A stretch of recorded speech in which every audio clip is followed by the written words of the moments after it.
Trinetra TV को आपण मानक स्वागत। 23 मानसिक विकृत व्यक्ति कोणार्करू उद्धार। कोणार्करू 23 जन मानसिक विकृत व्यक्ति को कोणार्क पुलिस और जिला प्रशासन स्वतंत्र स्क्वाड उद्धार कला।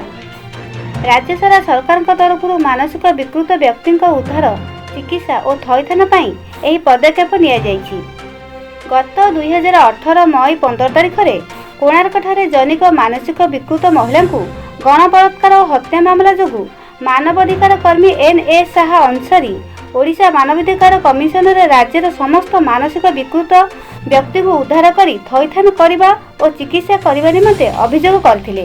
Case number 1796/2018। मानवाधिकार कमिशन को निर्देश क्रमे राज्य सरकार वर्तमान यही उद्धार और थैथान प्रक्रिया जारी रखिछन्ति।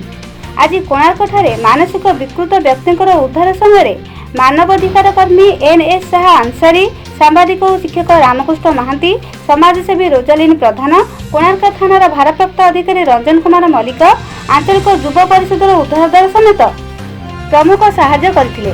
कोणार्क थानार समस्त पुलिस कर्मी मानसिक विकृत व्यक्ति मानक उद्धार करिबारे साहाय्य करथिले।